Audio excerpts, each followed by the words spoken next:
Welcome back to the Smugglers Den. This is episode 27. I'm your host, Tiny Grimes. As always, we're brought to you by swdestiny.com, a great place for all sorts of Star Wars gaming news, hosting podcasts, all kinds of awesome stuff.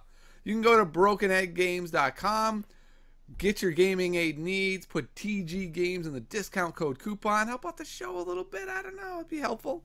And you can always go over to Patreon, Tiny Grimes, where we're having endless conversations. We are firmly in Spirit of Rebellion, and tier lists, I don't know, maybe sometime soon. I don't know, we'll talk about that at the end of the show. And this week, we've got a returning guest from last week by popular demand, Mike Gem from the Hyperloops. What's happening, Mike? Bobby Sapphire, I believe that's your man of the night name, we'll just say. What's happening? Yeah, my nom de plume. Yeah, nothing. I'm starting to get comfortable in this podcasting arena. The only thing I'm not getting used to is almost all of my recording is done after dark when there is wine flowing. And this is all I've got is water when we're recording in the midday. Yeah, sorry, man. Sorry about that. I need that podcast juice. Just start drinking midday. I mean, just tell your family, listen, this is really important. I need to be on my game. Yeah, I'm gonna just send this recording to my wife and see what she says. There you go. And then maybe she'll say you need the wine. She'll Mike, start drinking. How's your Destiny been going since we last talked? Do anything crazy? Anything fun? Any tournaments, yeah, man. Perhaps? I had exactly one tournament, and it was a store championship. And I am the store champion of Carver, Massachusetts. And it had everything to do with our conversation last week. We talked at length about POMAS, so I don't want to rehash.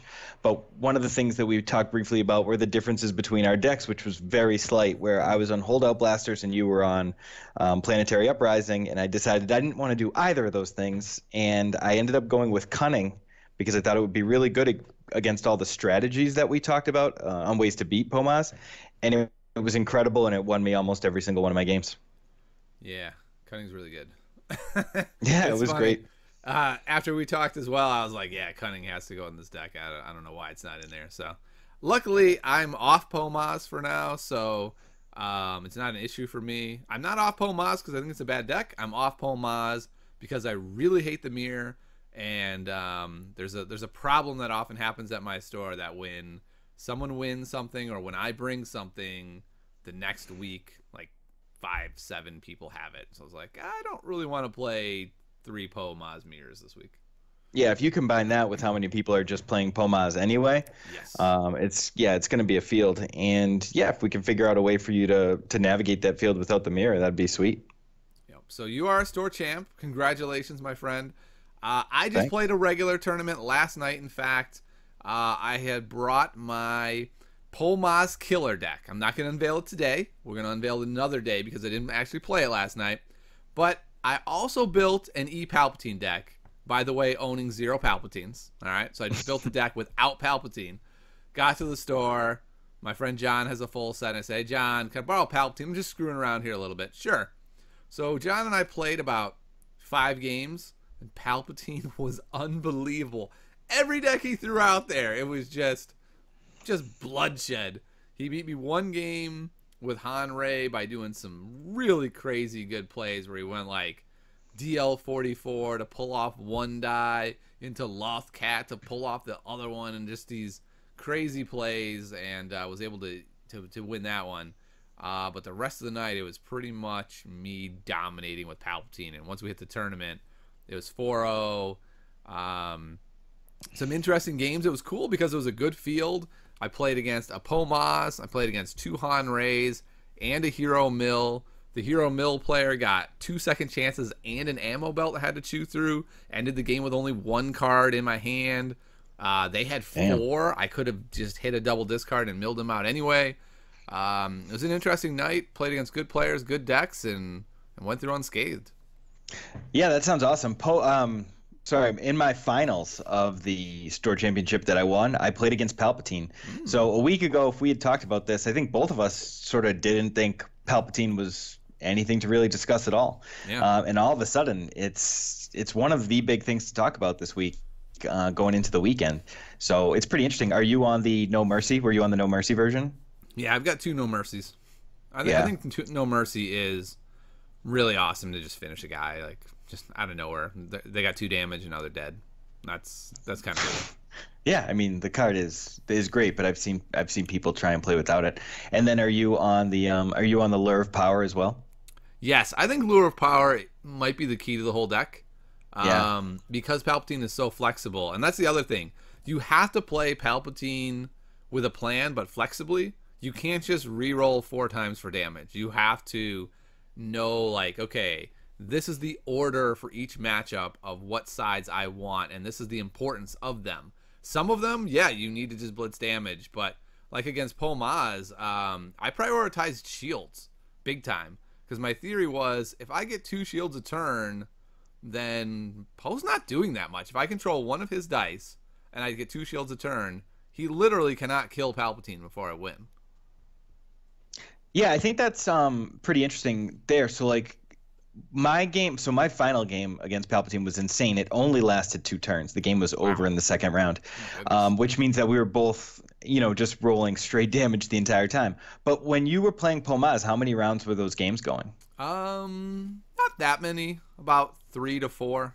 I won them all, and most of them weren't that close, to be honest. I would control their dice. They would have very little dice control.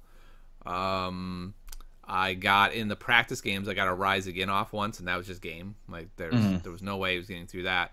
But in the tournament, I didn't get Rise Again off. But I prioritized getting Force Illusion down, getting shields down, and it's just hard to chew through. So I let them have the battlefield. So that's 17. Let's say I hit 3 turns of shields. That's 23 plus a 3 Force Illusion is 26 health Palpatine. That's pretty tough for Poe to get through, I feel like. Yeah, absolutely. And I mean, it's really easy for me to just sit here and say, oh, this is how you beat that. But if that's going to be the strategy, the Pomaz player has to has to actually play some things and not just throw them with Poe, Yep. which is hard to see, especially in this crazy game where it's best of one. Yeah. So I think, if that becomes the norm, like if people listen and that's what people are doing and it seems strong, before I gave up on Pomaz, I would probably at least try and prioritize like getting things on the table, so I can roll more dice. But yeah, I mean, if you're able to make the game go long like that, like you said, to upwards of 28 health, while you're doing damage every time you resolve any of your dice, Yeah. and then you spike a No Mercy, you're able to remove dice. Yeah, I could see Palpatine being very, very strong. What would you say, like if you were taking Palpatine to a store champs, what wouldn't you want to see sitting across from you? Ammo belt second chance mill worries me. I feel like it puts a lot of pressure on me to actually roll damage.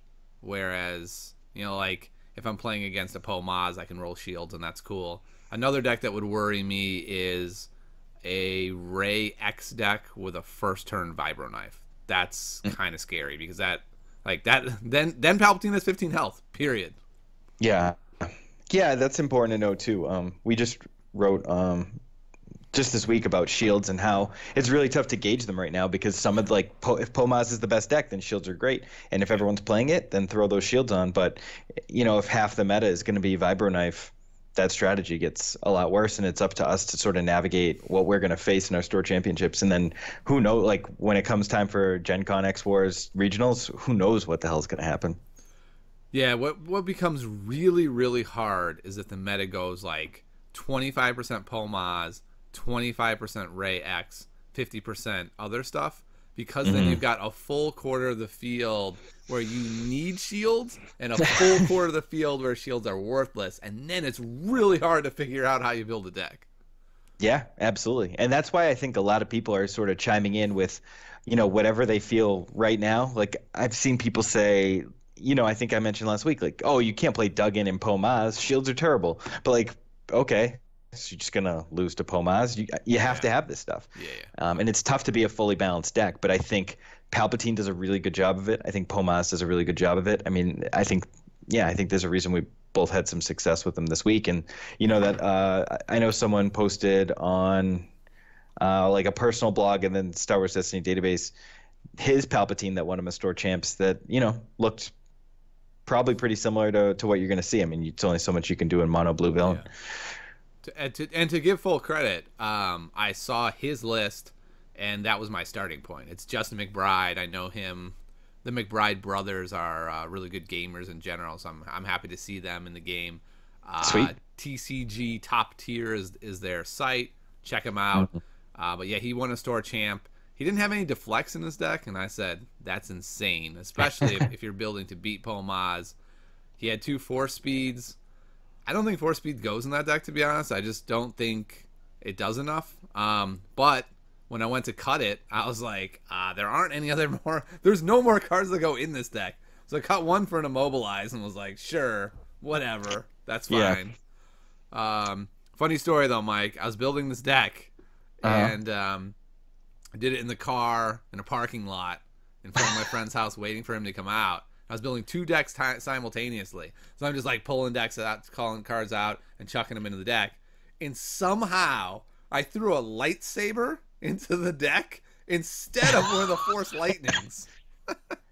Yikes. And that's what you ran? Or did you catch it? No. I ran it like that. I just ran it. Oh, my God. Every time I do the lightsaber, I was like, Justin McBride, my man, do you know anything about this game? This does not fit at all. Then I go home. You were trashing him because you thought it was in his list. Yeah. I was like, I am the worst net decker ever. I can't even net deck right. Can't even net deck. Kid can't even net deck. So it's a good lesson that like we see a lot of these decks. Say a deck that has 1 Force Strike and it wins an event. You can win events with a slightly substandard deck. Because of the way the game works, right? You can have a 29 card deck and be fine. You just 1 card's a reroll. I will say though, I had 1 game where it might have lost me the game had I lost because I had the holocron, rolled the special. Only thing I had in hand that was an upgrade was the lightsaber, and I'm looking at it. I'm like, who the hell would put a lightsaber in this deck? This should definitely be an ability. Yeah, it was an ability. I'm an idiot. Yeah, it was you. Yeah, that's Yeah, you don't want to do that. You always check your deck list. And honestly, a lot of mistakes are made in cars and parking lots. So I think it was pretty fitting for that to be where yours occurred. The other thing is, this was just like a funsies deck. I was going to break out 1 game, just 1 game on the whole night, and then play this other deck. So I spent most of my parking lot time on my real deck, and then just like chuck this Palpatine deck together in 2 seconds. So stuff happens, man. You can't predict the future, but it looks maybe Palpatine can. But yeah, it's sweet. All right. Well, that was my tournament. Went 4-0. Got 4 packs. That's cool. Got a Django card, so I got a pair of those now. Awesome. We're in business. Yeah, making money, stacking cash. Oh yeah. So I want to talk real quick about another tournament that happened, Mike. The Team Covenant event that happened this weekend. I think it had 40 people. Lucas flew out. FFG seemed to lend their full support to this event, and I'm just curious what you think of this. Like, they gave him these really awesome me on the spot. Alternate art cards. Well, let me start here. I think it's amazing if FFG is going to be lending their support to these fan-run tournaments around the country. I think that's awesome. What I do have kind of an issue with is if this was just a one-off, Team Covenant is our boy kind of scenario. Now, this isn't anything against Team Covenant. I think they are amazing for the game. I love Team Covenant and what they've done for Destiny. This is more of an FFG. I'm uncomfortable if you're willing to mark off one company and be like, we give everything to. Everyone else, sorry, man. All right. I mean, there's definitely a capitalist socialist argument to be made here, but I'm not going to make it. This doesn't need to be what this podcast is about. I agree with you that if this is just because Team Covenant is definitely the #1 purchaser of Fantasy Flight games, right? We know that. It's like their account is the biggest FFG account. They ordered more Destiny Spirit of Rebellion than every other store combined or something. Pre-ordered. Okay. I have a feeling Miniature Market maybe ordered even more than them once it actually came time for ordering. I don't know though. Well, if Miniature Market wants 2 guys to run their tournaments for them, I'd like to volunteer myself. I do think that if they're going to make these promos and only give them out to the 44 people that went to the Team Covenant event, it's going to alienate a lot of people. It's already starting to salt some people. And Yeah. I could care less about promos. Like I don't ever want to use a promo. I don't care. So it doesn't bother me, but I see how much it bothers other people who are completionists, who want to collect the cool things, and having to pay $80 a pop for these promos because they were only given out in one spot. There was no announcement of it. This sort of favoritism, and I mean that's what it is. It's favoritism. And again, nothing wrong with Team Covenant. Their X-Wing videos are mint. Like, it seems, I definitely don't want to say unfair because it's not unfair, but it's just not good customer service to not announce it, not open it up to more than 44 people. And I get that that's a constraint of being like a random store in Tulsa. But unless there are more opportunities for people to go and get these and more stores to have these kinds of tournaments, some people are going to be alienated in a game where we're already alienated because of product supply, because of the lack of a tournament scene or lack of organized play structure. So I don't want to. I'm definitely not Chicken Littling or anything. And I think a lot of the winter was spent people asking, is the game dead? Is the game dead? And I always like turn the channel, but. No offense. It's just not an argument I want to have. It's just like they've got to start making good decisions at some point, right? Yeah. The funny thing is, this is either an amazing decision or a terrible decision, depending on what they do. If this is a new path that they're taking, where they say, we realize we need to contribute more, we have this cash cow in our hand and we want to milk it, then kudos to FFG. This was a great place to start this process, right? But Absolutely. I know for a fact several people are running high-profile tournaments, asked FFG directly for support, and were told no. And that's problematic. And maybe it's something that happened in the past, and this is a brand new leaf they're turning over, and if so, awesome. This is your chance, FFG. But boy, like you said, if it ends up just being, we love Team Covenant so much, we will do anything to support them, that's awesome for Team Covenant. Nothing against them. But the optics on that are real bad for FFG. Yeah, and I get it. Like, Team Covenant is like, they have a great partnership, and Zach Bunn is he top-aided Destiny Worlds. He covered X-Wing at Celebration and was invited to be in the Coruscant Invitational, which I know like probably a lot of people don't know what I'm talking about. But basically, this invitational tournament, one person couldn't show up, and they just said, "Hey Zach, you're here. Why don't you do it?" Which is great because he's a great advocate for their games. Yeah. But like, if you line all these things up, and if what you say, I'm not saying like what you say isn't true, but I'm just saying like if this stuff people are asking for help and they're not receiving it, even more so than it's like alienating, it's a missed opportunity for them to get all these tournaments and these people on their side. Magic makes their money by, like, when you want to run a Grand Prix, you pay a buttload of money to do that Wizards gets, and then the event coordinator makes all the profit off of what they charge. That's why entry fees for Magic Grand Prix are $100 now. It's insane because their structure is, we get money from the tournament organizer, and then the organizer can do whatever they want, but they get the support. There's a partnership there. Sure. And if all these cash events that we're starting to see spring up are completely independent, and then, it's instead of bringing the game together, which is what I want these big events to do, which is like, and I wrote about this today at thehyperloops.com, which is like, let's get people together, competition, whatever it takes. Like, let's stop all these microcosms of you do this and I do this, and we all play in our separate corners, and like, let's go play this game. Let's go roll dice together. It's missing the opportunity to do that, which I think will bum people out because it's such a good game that we all love playing, and it's got sweet Star Wars weapons and ships and stuff. Yeah. I think it's going to be a real interesting point in the next couple months.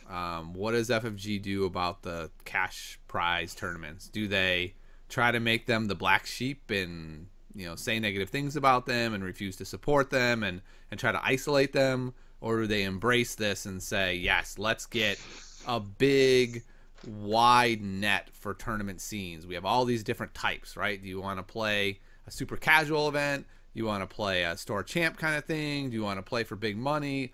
All of these are viable options, and I think they should be accepting this and grateful, in fact.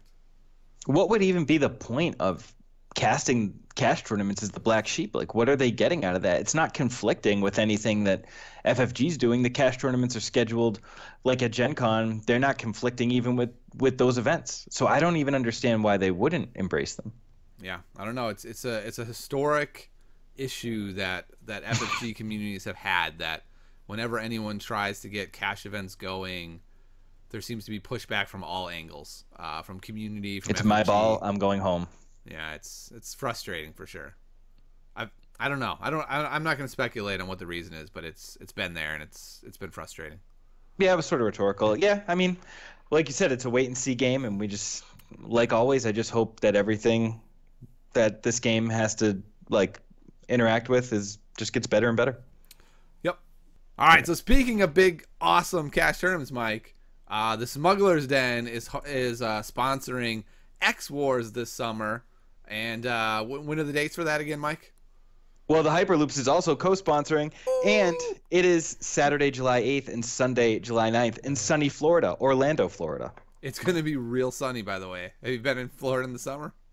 Oh yeah, I love the South in the summer. It's sweltering. Yeah. Bring your shades. Yeah, it is. Bring tank tops and lots of deodorant as well. All right, that was a weird thing to say. But yeah, it's true though. I am very excited for X Wars. I probably won't be able to make it. Still hoping and rearranging, but man, go! It's gonna be amazing. I wish I could be there. Flights are so cheap that I'm still entertaining it. Like just showing up. It's 9 a.m. So like showing up late Friday night, playing Saturday. The top cut is Saturday night. Fly home Sunday morning. My wife won't even know I'm gone, just like every Saturday. Yeah, I might do it because just flights are so cheap down to Orlando. You can fly to Orlando for, $200 most of the time. And then make a profit? Is that what you're saying, Mike? Honestly, I don't know. Like, am I just one guy who won a store championship? Probably. I mean, store championship isn't much, but I'm dying to see how I do against a big field. Dying. Yeah. The fact that I couldn't go to Worlds really hurt my feelings. I got a question for you. Did you try and you weren't able to get a ticket, or you just weren't able to carve out the time?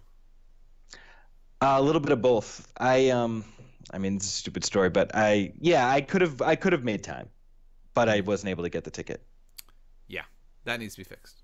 Yeah, it's just a bummer. Just stop there. Whatever. If I can't get into the Gen Con event, then I'll lose my mind. But until now, yeah. I'm just chilling. Yeah, I have everything set up. The only thing I need to do is actually get in the event.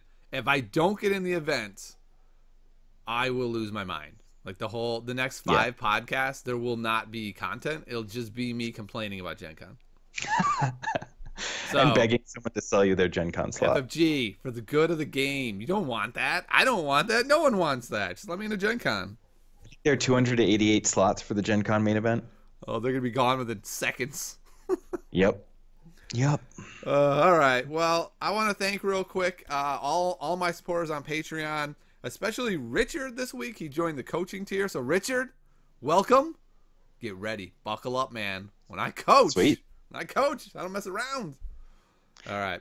Have you done a coaching tier yet? What's that?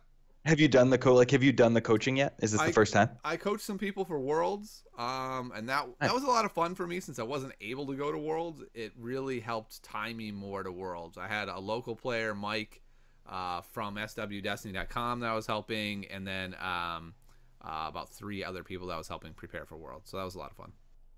Sweet. Yep. All right. So let's do a deep dive into Palpatine. So we talked about him a bit. What beats Palpatine, do you think? Well, I guess let's start here. What are Palpatine's strengths and weaknesses? His strengths. He is... he's a beast.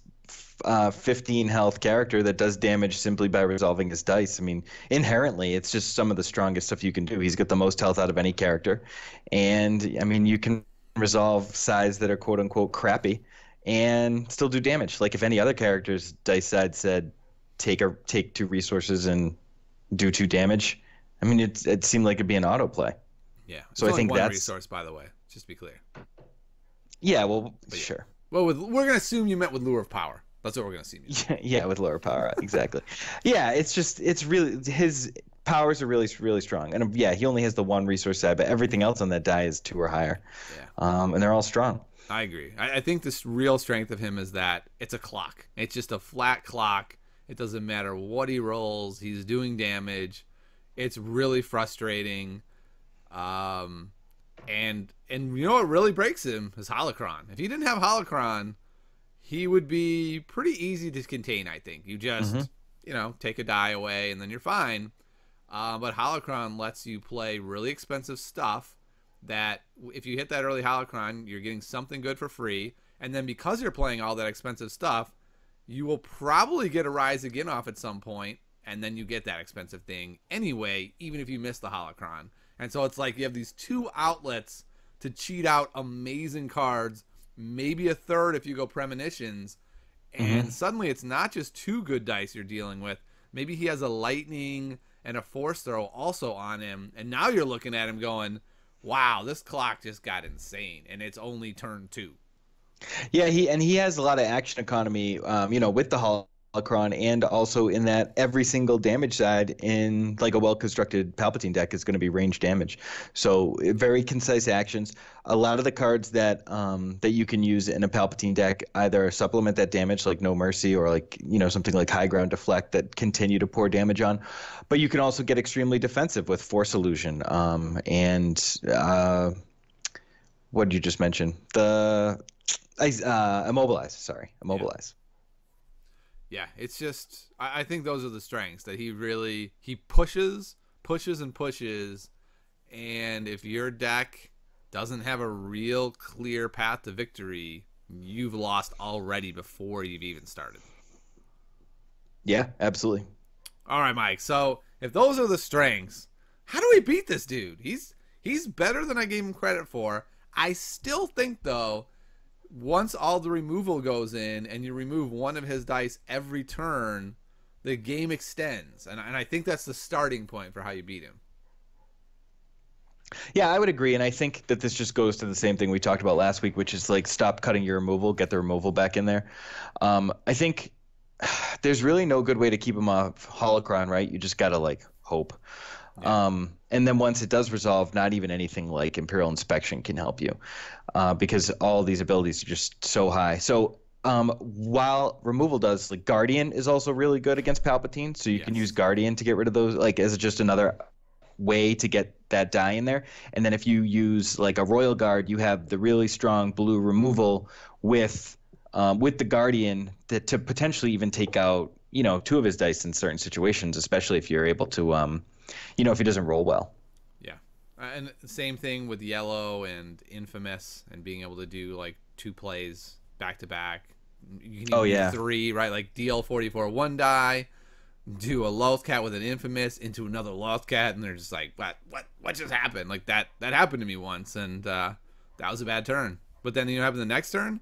I rolled Palpatine with like a Force Lightning and a Force Push and had 11 showing. I just went like 3-3-3-2. And he's like, well, yeah. I mean, there's literally nothing I can do now. I've made plays upon plays that you were, amazed by, and then you just God rolled and killed me. Screw you. I hate you.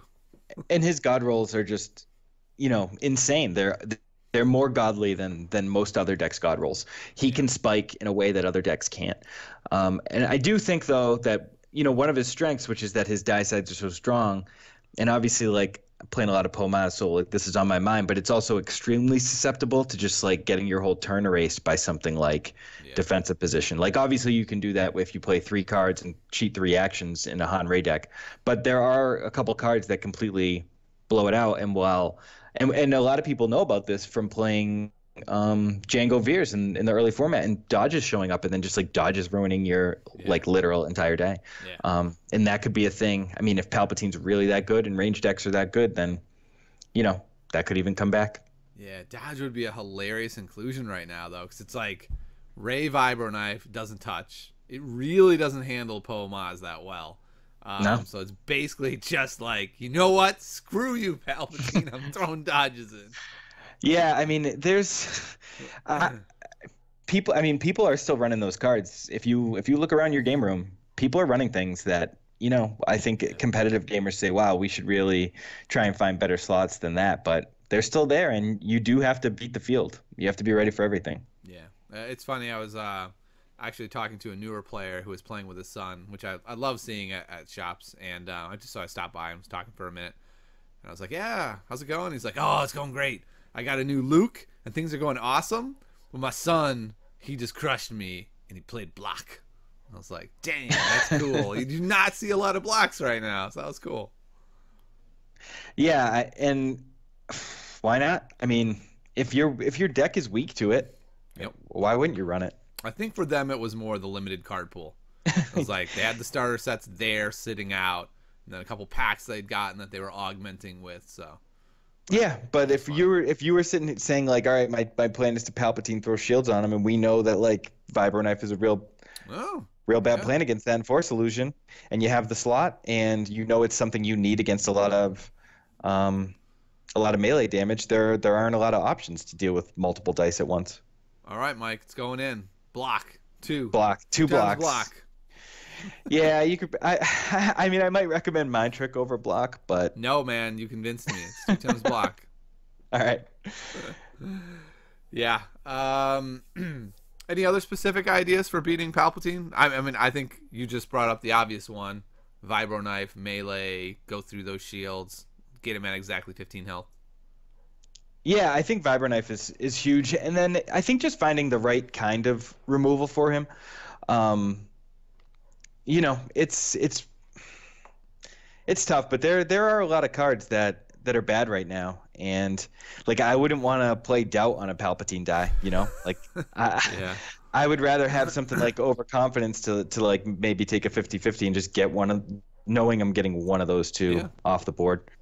Guard really good versus it. Yeah, it's just finding the good ways to get rid of multiple dice if you can find them, because Palpatine is just so locked into resolving his own dice that if you have any way of getting rid of both, it's just like absolutely crushing to a Palpatine turn. Yeah, I totally agree. If you can remove both of their dice, then you came very close to negating a whole turn. Yeah. That's why people like question why I play Hyperscape Junk in my POMAS, and I'm like, yeah, because against Palpatine, if I can get even just a little ahead, resolve 1 or 2 dice, and get the hell out of there, I'll punch it. Yeah, in the tournament we played, my opponent did that. He played Hyperspace and got a really big grin on his face. I whooped him anyway. Yeah, well, can't win them all. Yeah. I will say, I know it's going to sound bad, but we had 2 players play POMAS. 1 went 2-2, and I think 1 went 0-2. So it was nice to see that, last week it was 4-0, 3-1, 3-1. Then it went to the store champs, and the store champs were kind of dominated by POMAS. It was 2 hours away, so I didn't go. But then this week, our meta was kind of like, F that. POMAS is not dominating anymore. And I think that's a really good sign for a meta, that they can sort of step up in mass and be like, nope, that deck's not dominating. Yeah, absolutely. And I think it just goes to show that things probably aren't as bad as we all think. In this POMAS world, there's a lot of things you can do, and it also takes, like any of these games, it does take a little bit of luck, and it takes a high amount of skill to navigate a field, that's coming to get you. Mike, I mean, yes. When I win, there is no luck involved. But when I lose, it was mostly luck. God damn those dice. The dice are only ever against me, except for when I roll 11 damage against John and just instantly win the game. That does help. I'm going to roll these dice 1,000 times when I get home and find out what is wrong with them. So this is a serious point I want to make. I'm wondering if my Palpatine dice are weighted incorrectly. They roll more damage than I'm used to. Normally the way my game of Destiny works is I roll dice and they do not roll damage. And then in reroll and they don't roll damage. And then maybe on the 3rd time I get 1 or 2 of them.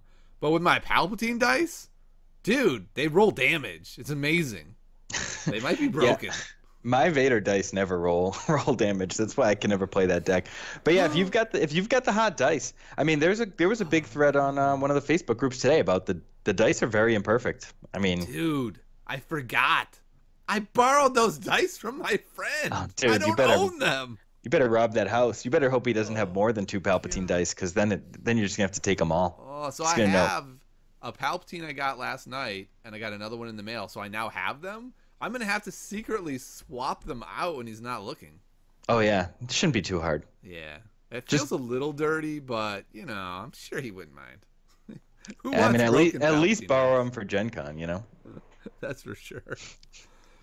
All right. Anything else we want to say about Palpatine before we leave the old man? No, I think I'm excited to sort of get some more games versus him. Yeah, I'm interested in testing him more. He just seems, like you said, sort of unexpectedly showed up and is doing well, and it's something that I sort of blocked out of my mind, but now I'm going to re-engage. My gut still says he's tier 2, which again means in this game he can win a tournament, he can have a great day, but it's handleable. Yeah, it's going to be. I mean, if everyone's gunning for him, I think he's just as easy, if not more so, easily gunned for than Pomas. Yeah. What battlefield were you using yesterday? I was using the heal one, which is freaking amazing. Yeah, It's even more health. yeah, that's great. Yeah, it allowed me to water's do really really crazy things where, like, turn 1 I could enrage and then claim. I was like, okay, I didn't take damage. Awesome. Yeah, that's cool. Yeah, I actually think that when you're looking through the decks, only a couple battlefields are being mentioned, and there's really a wide array of battlefields that you can take advantage of. I think people are afraid to take dangerous battlefields because there are such fast decks. And that's kind of a detriment to the way the game is shaped right now, where if you want to play a slow deck, you kind of have to play something bland. But Palpatine's pretty fast, and being able to heal himself is a huge advantage. Yeah, and the nice thing is he can kind of be as fast as you want. Mm-hmm. I like that. So, all right, well, that's Palpatine. Join me, and together we will rule the galaxy. I don't know, that wasn't great, but Did you practice that? No, I didn't. I can do a decent Palpatine and a decent Yoda. Try, you will. That was pretty good, but I just That's not even a Yoda line. No, you're just talking like Yoda. You're just ad-libbing. I just sort of depressing thinking about you like alone practicing these voices. I don't practice them, man. I've just seen the movies a billion times. That Yoda felt pretty practiced, but all right, we'll move on. Oh, you know what? That's true. I do the Yoda voice sometimes with my daughters. Yeah, I knew that was coming. Yeah. I knew you were going to blame the kids. Yeah, it's always the kids' fault. Also, every other negative thing I've ever done was the kids. All right. Let's move on to a topic that a viewer suggested this week, and that is he was wondering, what does a competitive player do to build a new deck? And I know you don't know how to do this, Mike, because you're just like, oh, Spirit of Rebellion came out, I'll put a couple cards in my Poe deck. Oh, Spirit of Rebellion came out, I'll put a couple of cards in my Vader Raider deck. Is that right, Mike? Do you know how to build decks? I can build a deck. I actually didn't have a Poe deck before Spirit of Rebellion came out. I kind of prided myself on deck building in the other games that I've played. So I feel like I can handle some deck building. I don't think I've sort of invented anything in this game yet. But it's still pretty new. What would we do to build a new deck? I think the most important thing is you've got to try and fill a space that isn't, and that this is like a lesson to learn and to utilize in like any area of life, like especially starting a business. What is an area that isn't being capitalized on, and can we answer a question that no one can answer? So what isn't being done in the game right now? This might be a good segue to something that I mentioned. Like, one thing that no one's really doing is playing a ton of supports, right? Or that was recently the case. And then all of a sudden this Ankara Pilots deck comes out and it's playing Quad Jumper, which, like, please, if I get one, I'm going to burn it. And all these like crazy vehicles, and it's a successful deck, to the point where like I'm interested in looking into it. But a week ago, I mean, no one was answering that question of how do we use supports in a new way. So I think untrue, by the way. Untrue. All right, 3 weeks ago. I mean, you name the number of weeks. At one point, Yes. all the vehicles were out, but no one was saying That's it true. until someone said it. But yeah. Um, so what question can we answer by building a new deck? And is there some combination that's being overlooked? Those are the things that I think you should start with. Okay. And by the way, Mike is known as, what is it? The Deck? My Star Wars CCG name was just Deck. Yeah. People Just knew him DECK. as a deck creator. So I was being facetious when I said he Yeah. could make decks. I didn't want to like go back into my old Star Wars history, but yeah, I mean, it's something that it's one of the things I love about games is like building my own decks. Yeah. I love it. So for me, that's not how I think about building decks. The place I start is what cards are clearly over the curve, and is there an archetype that can employ lots of them? That's pretty much my starting point. So, for instance, way back when I I don't know if I want to say popularized Vader Raider. I'll just say I made a video about Vader Raider that people liked. We'll say that. The reason I even built that deck is I was just like, okay, backup muscle, borderline broken, 4-strike, top 10 card in the game. Vader's dice, totally freaking crazy. Holocron, completely broken card. Okay, so here's what we're going to do. We're going to take all these busted cards, we're going to put them in a pile, and lo and behold, there's the beginning of the deck, and then flesh it out from there. That's how I will generally build decks in like a new game, or when a new set comes out, or a new meta. That's like my starting point. What are the busted cards? Let's throw them in a pile and make a deck. Yeah, I don't think that's too far off of like what I'm trying to say. Obviously, you want to play good cards. You don't want to just build a deck of bad cards.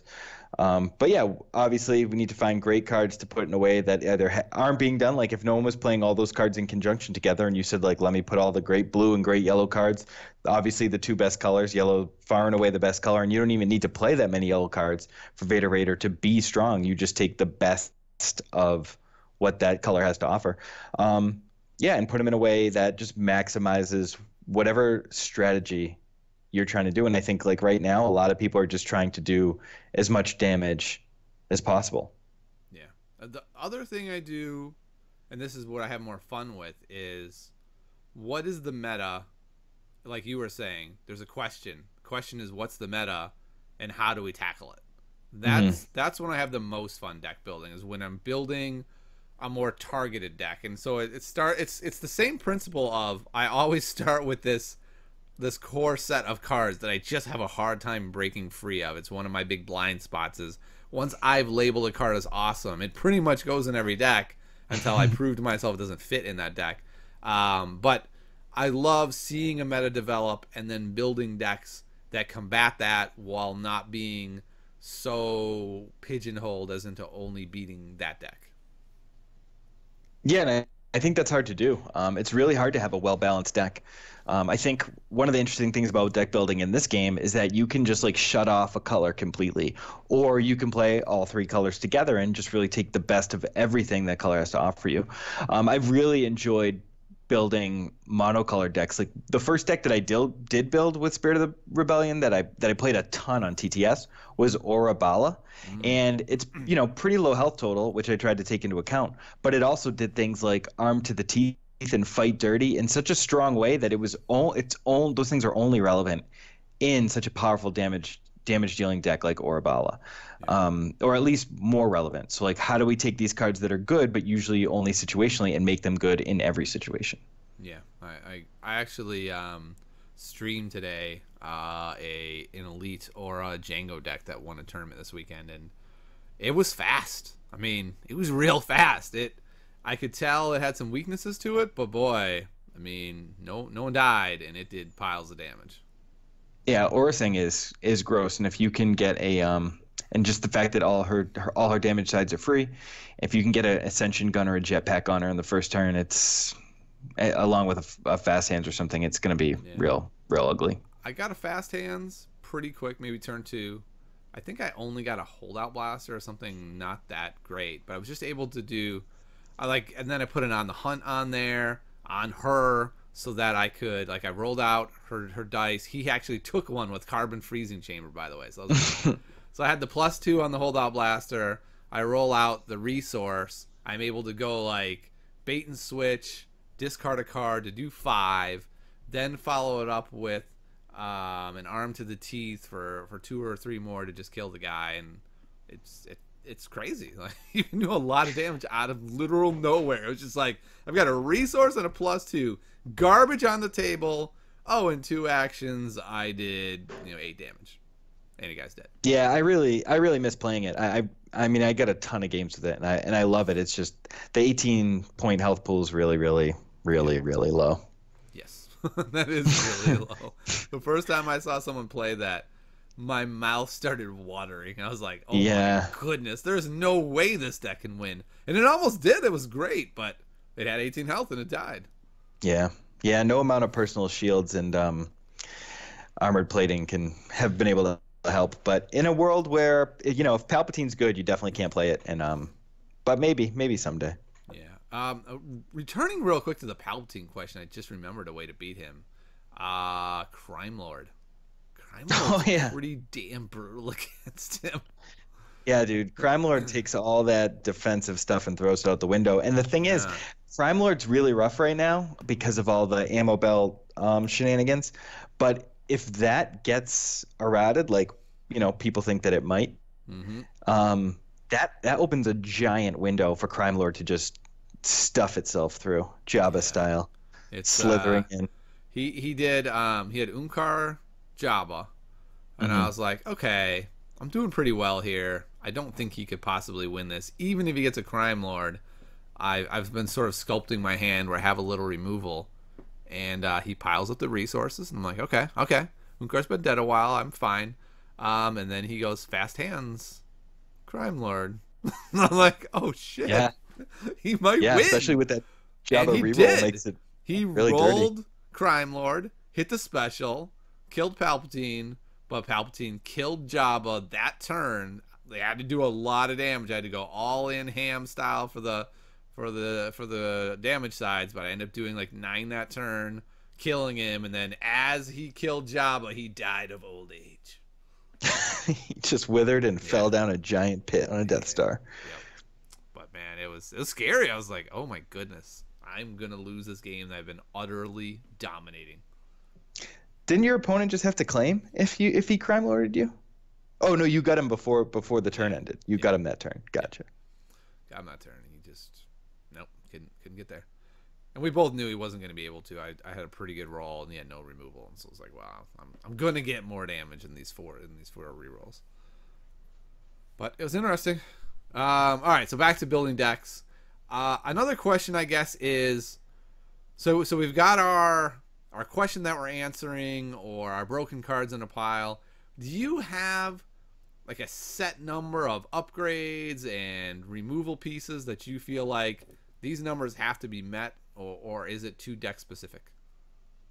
I think it's pretty deck specific for the most part, but I do think you need at least 12 upgrades. I wouldn't play. I can't think of a deck where I'd play less than 12.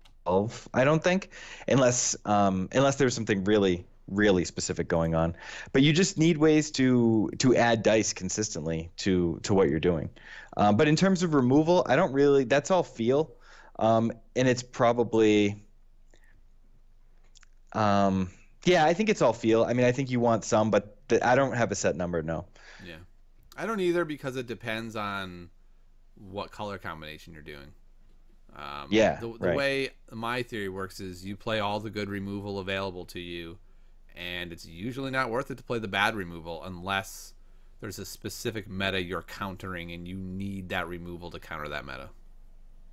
Yeah, I think that's pretty fair. I think right now, like, the removal cards are pretty established. Like, if you're playing yellow villain, you're probably playing Electroshock, and he doesn't like you, and you have some other options if need be. Doubt. And then I'm just gonna say it, man. I know you're not a big Doubt fan, but you're crazy. Put Doubt on that pile.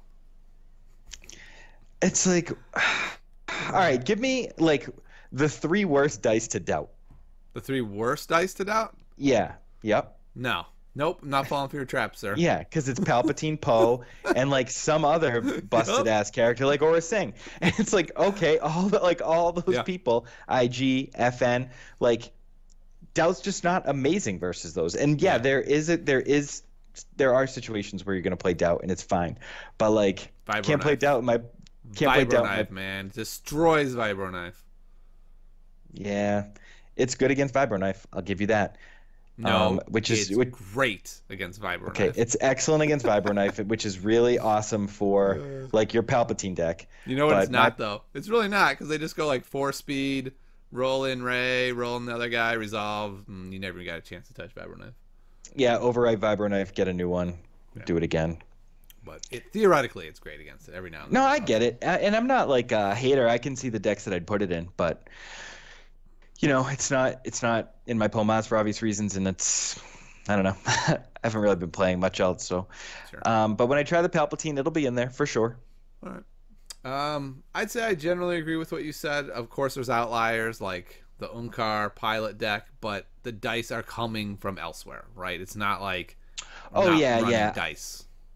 Right. I guess saying like 12 upgrades is sort of wrong. What I mean is like dice Yeah. cards, because Pomas, like I only have 10 upgrades in there and only 8 of them have dice.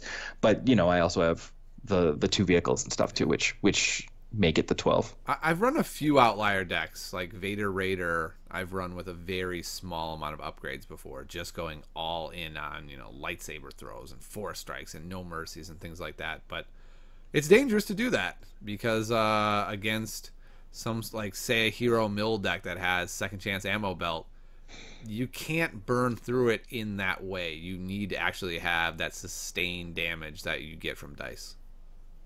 Yeah, and I think that like a lot of dice cards, especially a lot of dice cards that do a bunch of different things, just make you really adaptable and really versatile, and being able to have answers to a lot of things and just being able to push through more damage against the decks that aren't damaging, like you said, the mill decks that aren't damaging you, but you need to maximize damage. It's really important to get more dice on the table, and I think we saw in the top 8 of Worlds, right? Zach Bond had like very few dice cards, Yeah. and it ended up, and it worked great for him throughout the tournament. But when it faltered, it really faltered, and it was almost to the point where like you could even say like, wow, how did this even work?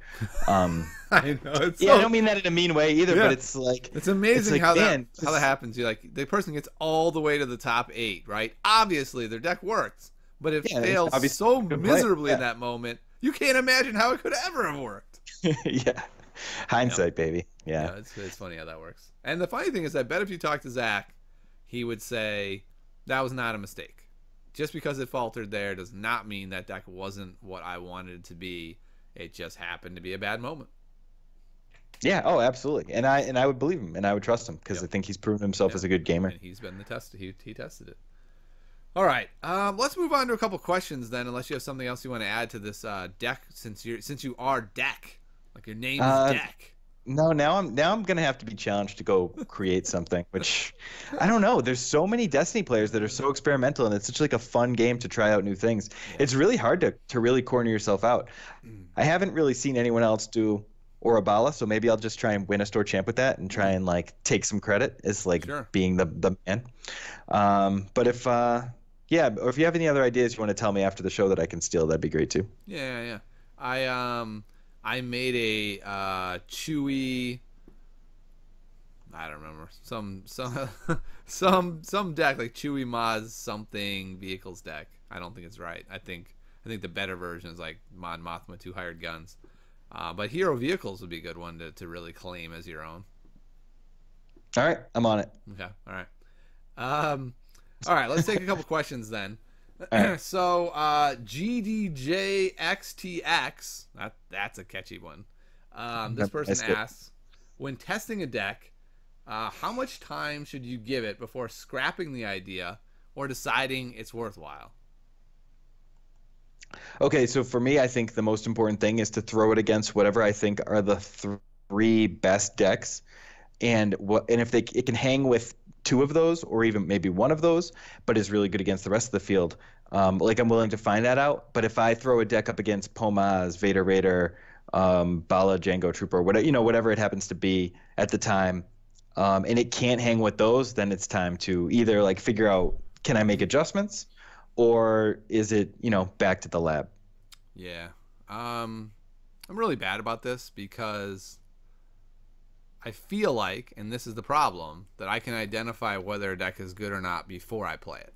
So if I think a deck is bad and I play it and it loses even a game, I sometimes at that point I'm just like, yeah, no, that deck is a bad deck. I knew that was a bad deck. This is why I thought it was a bad deck. Those problems manifested themselves too much, so I'm tossing it. But I would say if it's a deck that you actually think is good, give it a little bit of time. Make a couple changes, but like you said, run it against the meta decks, and that's the biggest thing I think that people often forget. And I was on the Chance Cube this last week talking about what makes a competitive player, and I think the big thing for the competitive player, if you want to be competitive, is understanding you are not building a perfect machine in a vacuum, right? Mm-hmm. It is, how does it do against what other people are playing? Yeah, maybe it beats the hell out of, I don't know, Akbar Leia. Cool. Mm-hmm. Are people playing Akbar Leia? Are they playing it in your meta? Is that a deck you expect to see? If it's not, like you said, it has to be able to handle the good decks, or it's just not going to be viable. Yeah, if your best friend only plays Akbar Leia, by all means, whoop him. Like play that mono, melee damage deck. It'd be great. But yeah, if you want to go to a tournament and if you want to have a good time, which is like just not getting rolled in round one, you should really see how it matches up. And I think one of the things that I really love about playing this game is how easy it is to play on Tabletop Simulator, and how you can just bang through games in an otherwise pretty slow. There just aren't a lot of opportunities for us to play a ton of games of Destiny, and I've really found TTS to be a massive boon in figuring out like how to play and what decks are good. So I would just try and jam as many games as you can. I personally think, like, don't give up, try it out. You can probably learn something by playing those cards. It's really important to know what the cards do when someone else plays them against you. So getting practice is always fine. So don't give up. Get a couple games. Yeah, that's good advice. All right, so someone else, Stowell J, says, how far out are we from a respectable tier list, do you think? I'm going to go first on this since I make a tier list. By the way, Patreon Tiny Grimes, I put tier lists out. I haven't yet for Spirit of Rebellion for two reasons, Mike. Reason one, I think the meta is still in flux. I think there's some clearly identified good decks, and I could definitely put together a tier list that ranks them and has several other decks that I've got some data on. But I also think tier lists can be stifling, and I personally like to wait until the meta settles itself a little more and I am merely summarizing what the meta has shown itself to be, rather than trying to make a predictive tier list that can end up at times stifling the meta. What are your thoughts? Yeah, I think that's well put. Especially since, when you have a following like yourself, like, it's really easy for your tier list to fall into that trap rather than defining it. It stifles it. I think there's still a lot of things that haven't been tried on a high level because there's no quote unquote level. A lot of the decks that we liked last season, Awakenings block or whatever you want to call it, was we had these online tournaments that we were able to like get a lot of material from, watch a lot of games on YouTube, and we haven't really had as much of that. I know the TTS League is in the playoffs now, but we don't know what's being played. We don't know what's good. And this thing's been going on for a long time. So I think that there's, have we really seen a good Phasma deck? Have we seen a good Bala deck in this format? There's a lot of good characters that, shouldn't just go away because of, Pomaz or the Emperor or Vibroknife, which seem to be the big pillars of the format right now. So I actually personally despise the whole concept of tiers and tiers lists. Like, in any game I've ever played, I'm like, what does that even mean? And people are like, oh, it's tier 1.1. Like, shut up. Does this deck beat that deck? How many decks that are good does it beat? And trying to predict what's good this week is part of the game. It's part of what we're doing. And you can't play last week's deck, as evidenced by what you just said about Pomaz showing up to your local tournament this week and getting rolled. And you just can't play last week's deck. So it's always changing. Even if you think you know what's going on, you don't, and you've just got to find out what people are playing that week and hope you aligned everything correctly. Yeah, I think tier lists are really useful for one thing, and that is the more casual player that wants to go to a tournament, wants to make sure that they're bringing something competitive, right? And they don't have the time themselves to really feel out the meta or play everything. It's like, for me, if I'm gonna play Heroes of the Storm or something, like, I don't know every character in that game. I've played it for a couple of weeks. Right. It's really nice to be able to be like, all right, guys, which characters are good? I don't want to like bring the worst character in the game and have everyone hate me because I brought some awful character that by the way, I don't know how to play any of them, so I'm gonna play bad with whatever I play. But at least with one, I won't get screamed at the whole time for picking the bad choice. Yeah, I think that's a good point, and I do struggle to like look at the game from a non-competitive side, big time. And one thing that it does do, even for the casual or competitive player, is like looking at a tier list or what someone whose opinion you trust considers the tiers, creates a great gauntlet. So if you want to play test, like you look at the tier list and say, all right, let me go down this thing. It might not matter in terms of like, choosing my deck, but it's really important to test against the decks that people think are good. Yeah. Especially if it's a known quantity, like someone, like a Tiny Grimes tier list. Yeah. So so to come back all the way around to the question, how far away are we from a respectable tier list? Oh yeah, I'd say a couple weeks at least. I don't think I'm going to put anything out for maybe 3 weeks. Get a couple more weekends of store champs in us. Let's get a little deeper into this thing. All right, my answer is never. I will never respect tier lists. There we go.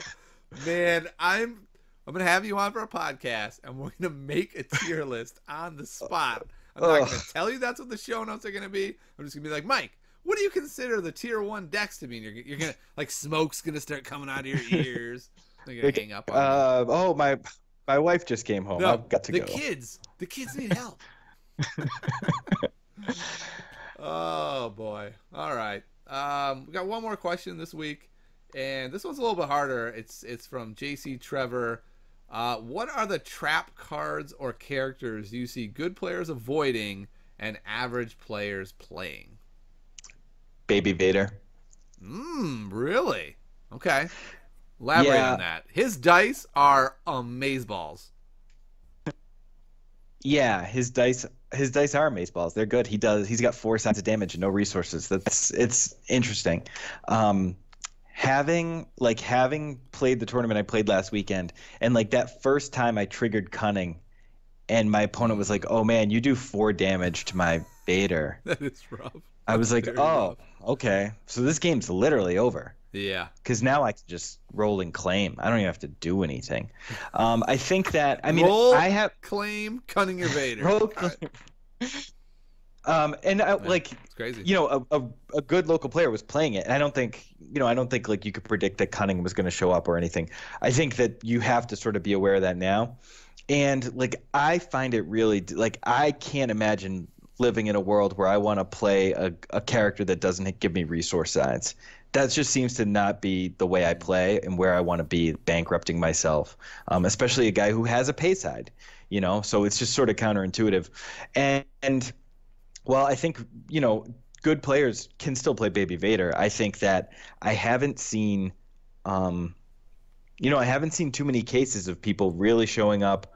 And of course, there haven't been that many, but even just like watching online in the videos where Baby Vader is dominating. I just don't think he has a good spot, and I just think what he's giving us is, well, he can do the damage. It's really spiky, and he's a little squishy, and of course, like he's really just weak to this card that I think you're going to see a lot, which is Cunning.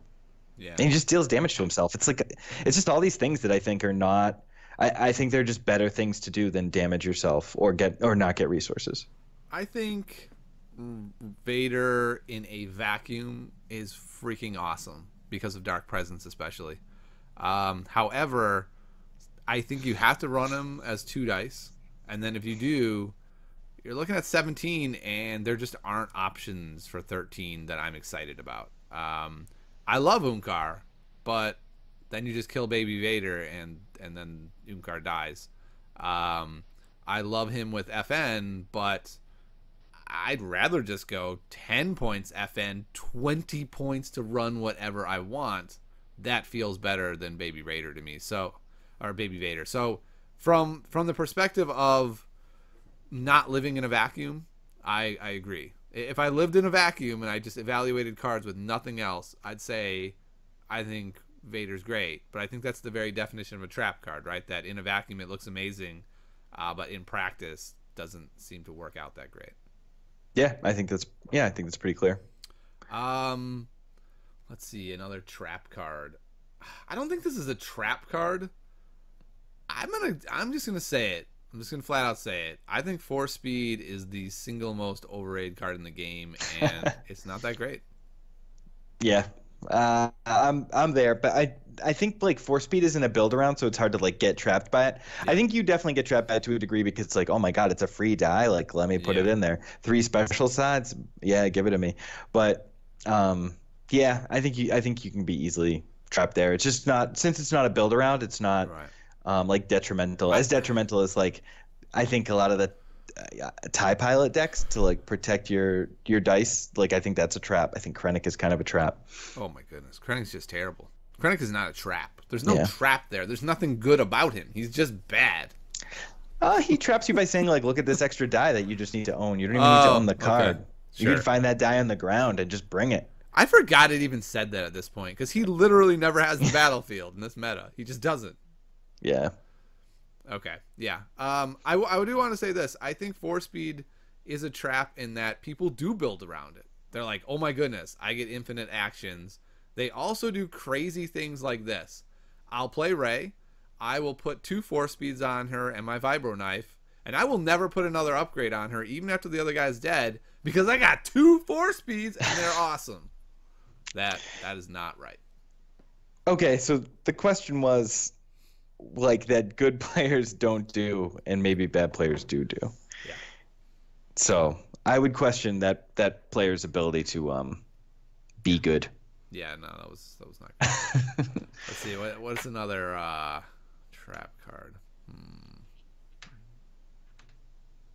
Well, I think the TIE, like, well, I think the TIE pilot can be a trap. Like, I think he works really well with Unkar because he has like the high sides and the focus, and there's a lot of good things that he does. But just like throwing him in a deck to protect your range dice, I think is a huge trap. I don't think he does enough. Sure. I think he does a little bit, which is fine. But the 7 health, 8 points, no base sides, I think it's really easy to get trapped by his ability, which I think is a phantom ability. That's fair. I think another card that's a trap card that I don't see many people falling for is IG-88. I think any card that's at 20 is basically a trap unless there is some way to really build around what makes them amazing, right? Like Vader, there's just so many ways to capitalize on his cost. But IG, I know he's got a 2 and a 3 side, and he's got that cool looking ability. I think that ability is too slow. I think everything about that card is just not good enough. Yeah, unfortunately, I haven't played with it enough to really be able to like feel authoritative on it. But if you just think about his special side as like his resource side and know that it's pretty easy to trigger it and set up for it. Like if you're not playing to discard immediately, a weapon for him to use, like you're probably not doing it right. So if you just think of it as a resource side, I think it's fine. But again, I definitely agree with your 20-point comment. Like you have to, for 20 points, you have to be doing a lot. And I'm not sure that IG pulls his own weight because he just doesn't have an amazing, like I guess he does have a good partner in IGFM, but then like why hasn't anyone done anything? Like why hasn't it shown up anywhere? Yeah. More and more though, I'm not sure any of these 20 cost cards work. Like Luke, Obi-Wan, they're fine. I think you can be okay with it. The only one to me is Vader, and then Palpatine, 'cause I don't even count him. Like if you have 15 health, then you're on a whole. Yeah, he's a 30. He's a 30-point guy. He's not even 20. Exactly. He's 30, so it doesn't matter. I mean, you're not going to play one die Palpatine, right? No, I can't imagine the day I play one die Palpatine. Exactly. So he's really just a 30-point guy. What is this one? Is it 21 for one? Yeah, it's 21. Okay, I couldn't even remember. Yeah, you can do him in a Royal Guard. Yeah, I wouldn't. Or him in you can do him in a TIE pilot. I could see at some point if some totally busted character for 9 is available, then maybe it gets you another color. Maybe it's like a 9 cost character with 12 health and a sick ability. Maybe, but otherwise, no. I can't imagine this dude. Yeah. Especially since you got to know at some point They're going to do the X-Wing thing. They're going to do the Imperial Assault thing. And they're going to drop in that 2-cost card or 2 1-cost cards that you get to put with him. It's like, now instead of 15, oh, you think so? He has 16. They're definitely going to do. They've done it in every game they've ever made. All right. I mean, I didn't, but I thought that weren't those like inherently designed into the original game? Like, weren't upgrade cards? I don't know anything about Imperial Assault, but it seems like you just got upgrades from the beginning with X-Wing. Yeah, I guess like Palpatine's cloak, giving him one extra, like start the game with a shield is kind of interesting. I hope they do a lot of cool stuff with that. I mean, it's one of my favorite things about Star Wars CCG. I came in late when there was a lot of player-made cards, but I loved having like a setup already. You're like, okay, here's my plan. I've got these. I don't even remember exactly how it works. It's like I've got these 3 global upgrades I get to start the game with, and then I start the game with this stuff. And so you had like, it wasn't just drawing cards off the top. And I would love to see them do more things like that. Like, well, you're talking about like possibly the greatest CCG ever made, and like it's like the ability to like set up a whole game before you even start playing, which made it really fun. Did you ever use the Jemperor when you were playing SWCCG? Jemperor? I don't know what that is. What is that? Yeah, it was the virtual Emperor that I designed for winning nationals. It was the Emperor with the built-in Force Lightning. Oh, yeah. Okay. Yeah, I played him. I didn't call him the Jemperor because... Well, then you were doing it wrong. I wasn't entirely aware of your legendary status when I was playing at the beginning. I liked Step V. That was my deck. Step V, I loved. Yeah, Watch Step V was dope. Yeah. SoCal guy, Kevin Shannon helping me along the way. You know, can't beat that. Yeah, the legend. Yeah, well, if we ever do this again, I'll drink my podcast juice out of my Team World Championship mug. 16-ounce mug. All right, I look forward to it. Yeah, I'm sure. All right, well, I think that's going to wrap it up this week. Mike, where can people find you when you're not appearing on the Smugglers Den, which apparently is often? Yeah, I know. All the hyperloops.com guys were like, really? You're doing a podcast again, huh? Because they always want to do podcasts. I'm like, I don't know if there's an audience for it.